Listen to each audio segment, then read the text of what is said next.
Hey guys, welcome to Portable Pathshala. Friends, today we will discuss some important questions of general knowledge. ये questions previous year से लिए गए हैं और upcoming exams के लिए भी काफ़ी important है. So let's begin. कृष्णा नदी जल विवाद किन राज्यों के बीच है? इसका करेक्ट आंसर है महाराष्ट्र, कर्नाटक, तेलंगाना तथा आंध्र प्रदेश. कृष्णा नदी महाराष्ट्र के महाबालेश्वर से निकलती है तथा महाराष्ट्र, कर्नाटक, तेलंगाना और आंध्र प्रदेश में बहती हुई बंगाल की खाड़ी में मिल जाती है. अपनी सहायक नदियों के साथ कृष्णा नदी एक विशाल बेसिन का निर्माण करती है जिसमें 4 राज्यों के 33% भाग शामिल हैं. कृष्णा नदी जल विवाद मुख्यतः कृष्णा नदी के जल बंटवारे से संबंधित है जो कई दशकों से चला आ रहा है. इस विवाद की शुरुआत पूर्ववर्ती हैदराबाद एवं मैसूर राज्यों के साथ हुई थी तथा बाद में महाराष्ट्र, कर्नाटक और आंध्र प्रदेश के बीच भी जारी रहा. नेक्स्ट, भारतीय संविधान में राज्यों के संघ की संकल्पना को कहां से लिया गया है? ऑप्शन है अमेरिका के संविधान से, ऑस्ट्रेलिया के संविधान से, स्विट्जरलैंड के संविधान से या नन ऑफ दिस. इसका करेक्ट आंसर है नन ऑफ दिस. भारतीय संविधान में राज्यों के संघ की संकल्पना को कनाडा से लिया गया है. भारत में संघवाद संविधान के प्रथम अनुच्छेद में कहा गया है कि भारत राज्यों का एक संघ है. भारत क्षेत्र और जनसंख्या की दृष्टि से अत्यधिक विशाल और बहुत अधिक विविधताओं से परिपूर्ण देश है. ऐसी स्थिति में भारत के लिए संघनात्मक शासन व्यवस्था को ही अपनाना स्वाभाविक था और भारतीय संविधान के द्वारा ऐसा ही किया गया. भारतीय संघ व्यवस्था में संघात्मक शासन के प्रमुख रूप से 4 लक्षण कहे जा सकते हैं. पहला, संविधान की सर्वोच्चता. दूसरा, संविधान के द्वारा केंद्रीय सरकार और इकाइयों की सरकारों में शक्तियों का विभाजन, शक्तियों का बंटवारा.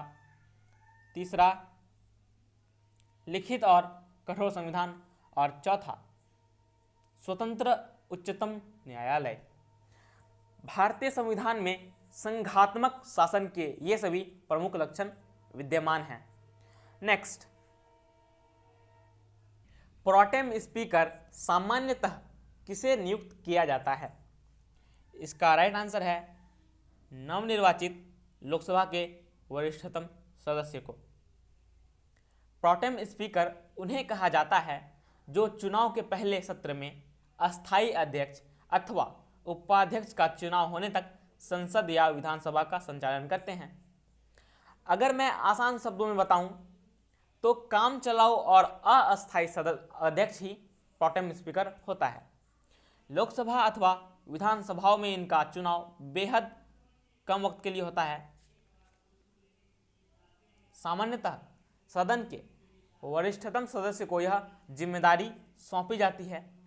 लोकसभा अथवा विधानसभा चुनाव के ठीक बाद अध्यक्ष अथवा उपाध्यक्ष के चुनाव से पहले अस्थायी तौर पर ये अपनी यानी प्रोटेम स्पीकर सदन के संचालन से संबंधित दायित्वों का निर्वहन करते हैं.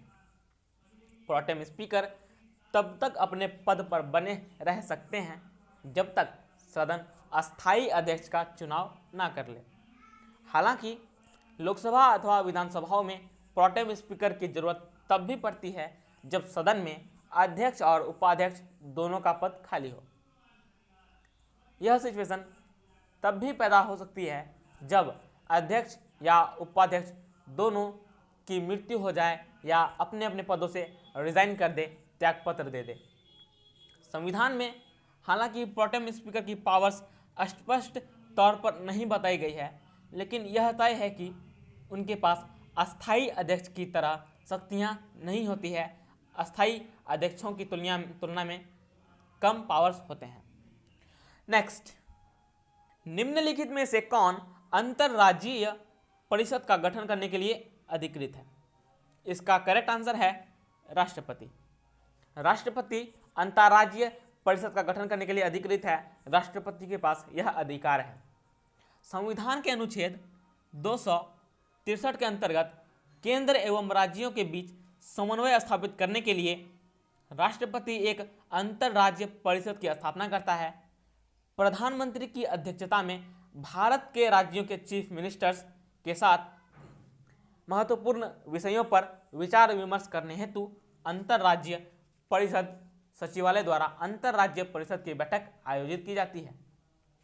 पहली बार 1990 में अंतरराज्य परिषद की स्थापना की गई थी, जिसकी पहली बैठक 10 अक्टूबर 1990 को हुई थी।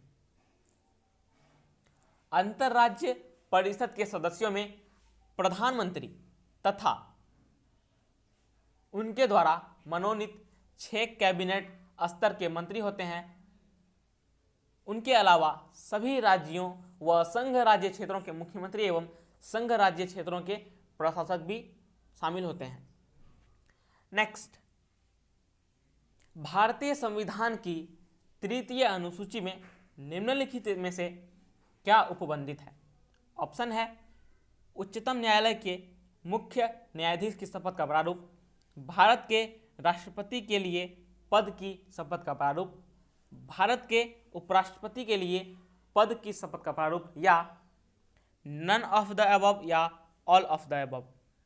इसका करेक्ट आंसर है ऑल ऑफ द अबव।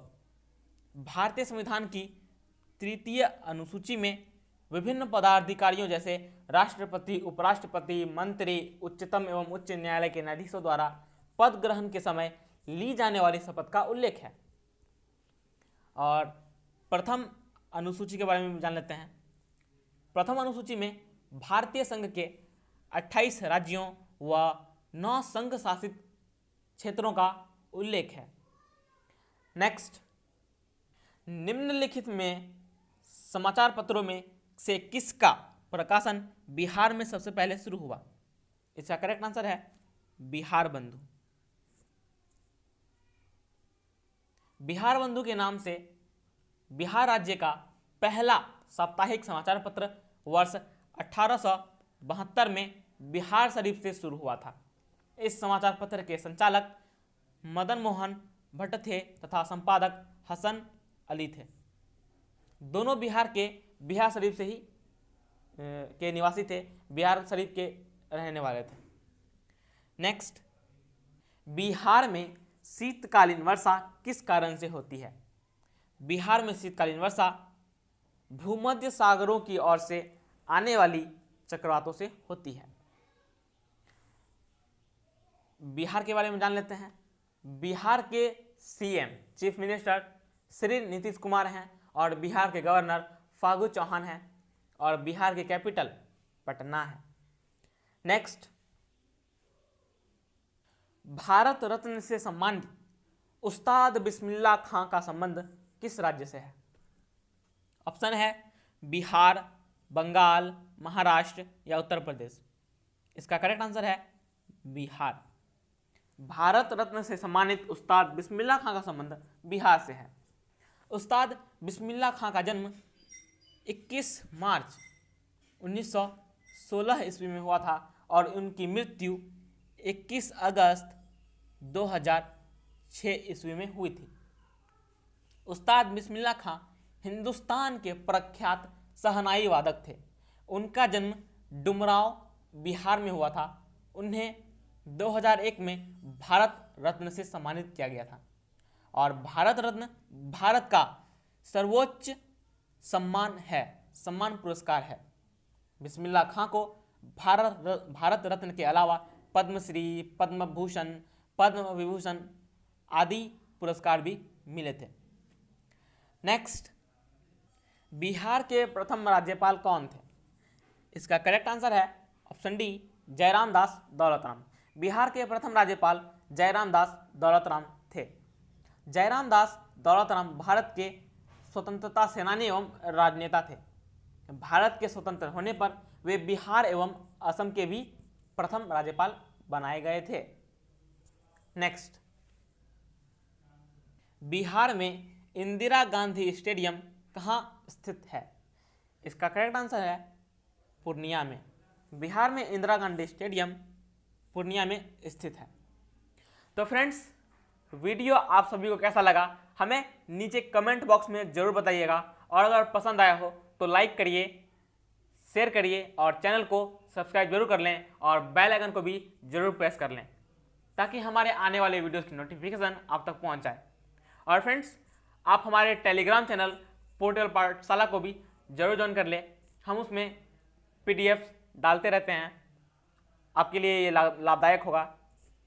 तो आज के लिए इतना ही। Thank you.